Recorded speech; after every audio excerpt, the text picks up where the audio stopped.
Mwendi mpola banakawempe ngezaako okubeera nga mbakiikirira ngezaako okubeera nga mbaweereza naddala mu kaseera kano aka pandemic nga abantu baffe basula njala ndowooza munnengera abantu ngezaako balobingira emmere ebagobye mayumba ngezaako okubalwanirira tugasasule ku katono kennyina ng'omubaka wa parliament because omusala guno bwe bagumpa si gwange nzekka bagumpa nga nyina okugugabanako n'abalonzi bange ebyo nabyo ngenda mu maaso n'okubikola n'ekirala mfunye kati amasimu agava mu bitundu ebyenjawulo bankubira baagala nyumba mu Kawempe bantu baagala senguka kuva mu bitundu birala bajje mu Kawempe because mu Kawempe wali omubaka wa parliament yakoze eddwaliro wali omubaka wa parliament yalesa ambulance wali omubaka wa parliament yalesa segibox tukuwa esente z'okwekulaakulanya ate n'ofuna mwotereka tukuwa n'akabox mwoteeka magoba oluvannyuma lw'omwezi kaase yongera mu business kati ekyo nakyo kiri mu Kawempe twafunye tulina Kawempe North Kindergarten, Kawempe North Primary School, Kawempe North Secondary School, Kawempe North Technical Institute. Katugana fune Kawempe North Chopper. Akonako budde bonna kali mu plani zaffe nga Kawempe okulanga nako tukatukako kugamba Kawempe emyaka 5 weginaggwerako nga Kawempe bagigerageranya nansi nga America nga constituency nenga bagigerageranya nansi nga America nga UK nga zi Dubai bozira bangu oli bwabera mu Kawempe North n'ekifaananyi bwakyekubya kiba kyanjawulo nnyo ate ne kya constituency endala ne weather egenda kyuka nga bwoyingira mu Kawempe oba mu mbeera ndala kubanga fe twazenga tuzze kukolera abantu twazenga tuzze kuweereza abantu because abantu baffe kibasinga okwetaga is service delivery ate era ne ku ya parliament mugenda kunengera nga ndi muzibu nnyo era speaker namuwunize watandise okutuula tutula nakatula kati entula 3 entebe wagisangayo entebe nagenda tuuka nga ba minister masa obawambye because nali manyi tingafa abaka abazze n'amaanyi g'abantu tutino okubeera wali maaso naye ba minister atabali appointed nga bote balondebwa nakalubu so we batula wali maaso ne kati ngezaako nnyo keera nsayenga tebannatuula nsanga batudde dda kati gotulawa kati ndikula inyawo yakubiri nenjaga heri ya mase kwa balozi bangu balina okunnengera nti Segirinya yakoze ekiyaze tufuna challenge abantu bajalowooza sikiika kumbe bantu sajja bantuze eno mabega tebanda babulabi bantuze eno ifo bino bino by'omumaso nga abasajja bakola ki babiwamba kati ng'atandikanga okukeera nga session bwe ya saa 8 ntuuka 4 nenkatula musikavaamu kati ninda minister jange nti ate Segirinya ono siwo ino tulanza alina amaanyi g'abantu anzija wanga metigende ewala kati ngenda kutuuka ngezi 4 hours to the session nga ntuulaawo nga ndaza bwe nti sisaguka abaka bambala lwakuba nti nze enjawulo gye nnyina nabo nti nze amasuuti ge nnyambala tugatungira mu Kawempe kati Kawempe North Skilling Center yetunga amasuuti gano gyolengera ndimu ene suuti era ababaka n'abatazadde bajjako orders kati nate era eri empowered by Segirinya mu madingo mbaka wa parliament fe ebintu ebisinga mu Kawempe North tugenda byekolera kyovola bankugambye nti natandisewo technical institute abana bayiga okutunga bayiga okubajja bayiga ebya okuluka okulunda ebyo nabyo tugezaako okukola nga tubiyigiriza abantu baffe babeere ba job creators instead of being job seekers ekyo nkitandisewo mu Kawempe kyovola abantu bava mu bitundu birala lwakuba kati obuzibu bw'ennyina mbulina ku balandiroodi balinyisiza ennyumba mu Kawempe olwokuba mulimu enkulaakulana kati bo bakozesa nga advantage bongeza ennyumba ogenda okulanga olya kkubira munnange badde ya 15 baŋŋamba 2 mbwe enkulaakulana yazze kati ngezaako gera nga balandiroodi mbayitamu bagabambi yadde enkulaakulana ezze naye abantu baffe basigadde embeera tennabakola ki tennabakuteera temubongeza kati ye challenge gyenfunya ey'abalandiroodi okubeera nga ate ennyumba bazongeza waliyo namba badde bateesa nti Kawempe South nayo bagikuwe ogitwale constituency 2 ozisobola eri waliyo muganda wange kazibwe saagala bazigatte eri waliyo muganda wange kazibwe era naye akola by'alina okukola tuyinza okubanga bye tukola byebyenjawulo nga nze nkola birala naye akola birala naye akola wabula lwakuba nti sipiidi ya Segirinya ya kizungirizi nti ebintu mbikoledde mu myezi 2 ebisinga byonna byenagamba abalonzi mbimazeeyo munnange okukolera abantu si bugagga okukolera abantu guba mutima nti ne bwoba n'akatono osobola okukazanyisa kati nze akasente akatono kennyina nkazanyisa n'enkolera abantu ate osanga abantu abasinga nga sente aziina ne n'atakola n'okugaba guba mutima si bugagga nzolaba omuntu kati nkeera ku makya nga nfuluma mu nnyumba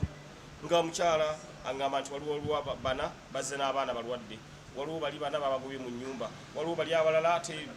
nembanga ebintu byabwe nsobola okubeera nga mbikola ki mbisootinga mu mbeera ey'akatono kennyina nenkagabanako ne bannange because olonde bwange omubaka oba entitled kofunye ate okukagabanako ne banno kaakati nze nasazeewo kampa abantu nze oluvannyuma naalya nange ng'abantu ndaba waliwo akalembereza naye kibi nnyo okulya ng'abantu bange bafa kati kankuwa ekyokulabirako ezo sente zino ez'emmotoka tebanna baziteeka ku akawunti yange bwedda nkyekingako ndawo bazazze era bwe nzisangirako bwe nti ngenda zijjako zonna nzikube mu kutiya nyingire nazo mu constituency era muna omuntu ajja ne kutya ng'agikuwa aginywezezza bw'ati mu constituency nzingize mu constituency maama okola ki ntunda manda okozesa ssente meka mitwalo 2 tukongedde 2 kwata side box weekulakulanye maama otunda ki nze ntunda binyeebwa ebinyeebwa okozesa meka nti mitwalo 10 tumwongeremu ate gwe chips ne chicken okozesa ssente meka nti munnange nsubula enkoko 2 ne chips za mitwalo 2 nkongeddemu 10 wabuliwo capital yeeyongerako ne bakasitoma okukola ki okweyongera ensonga lwaki nze abantu bange mu Kawempe nsazeewo okuba empawalinga because bannonda nga ndi musajja munaku kati ate saagala mbeefuulireko munene nnyo kyovula emmotoka ennene naganya ogigula abantu bajja kutya okuntuukirira takyatuukirikika Seggirinya alimu eri ennene ayinza ogatugiddugaza njagala nsigale mu kano kakigudde wani era nkyalimu eri lukalabaya yange enkadde UAT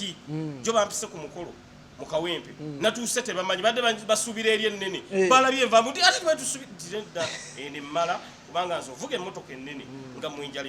ebatta tekinyamba wabula njagala ffenna tube nga tutambulira wamu kubanga ne mukama waffe Robert Kyagulanyi Ssentamu yatugamba Seggirinya mukolera abantu aye twagala oku-implementinga manifesto ya mukama waffe Robert Kyagulanyi Ssentamu nga tuyite eno muki babaka ba parliament kati bano byolaba nkola ndi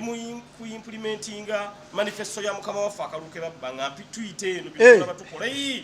olwo ndi ku manifesto implementation gyendiko tugi-implementinga amalwaliro biki nkoze ebintu muganda wange mu Kawempe kati twataddewo enteekateeka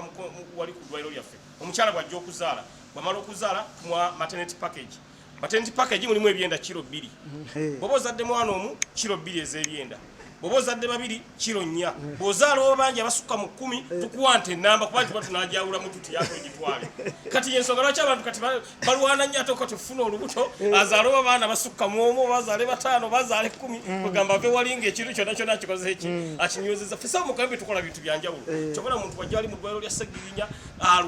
agamba bane singa nzaala balongo kiro nezeeyongerako ez'ebyenda singa nzaala basukka mbalongo ate sinengenda nante ennamba ebintu byonna binakolera ab'e Kawempe saagala mbali ssente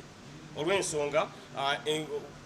kuba otaddemu oluusi guba musaala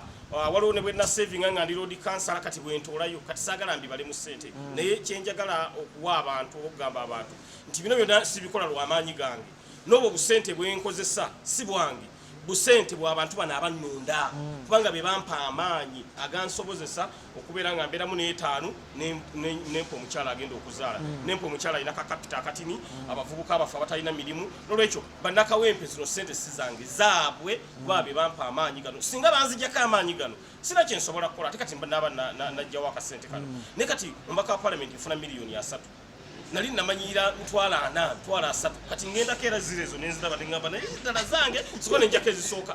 nenoozo baziweddeko noddamu nojjako naye lwaki abantu botobakulakulanya ekituufu wootabadde balonda ba minisita awo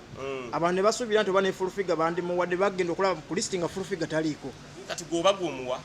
nga gwalonda gwoyinza omuwa aye naye yennyini singa yagaba naye teyeewa kakati wetubanga mu nsonga ennene aye tuletanga nsonga ntini tuli mu nsonga nnene tuli ku national matters oleeta ebintu ebiri relevant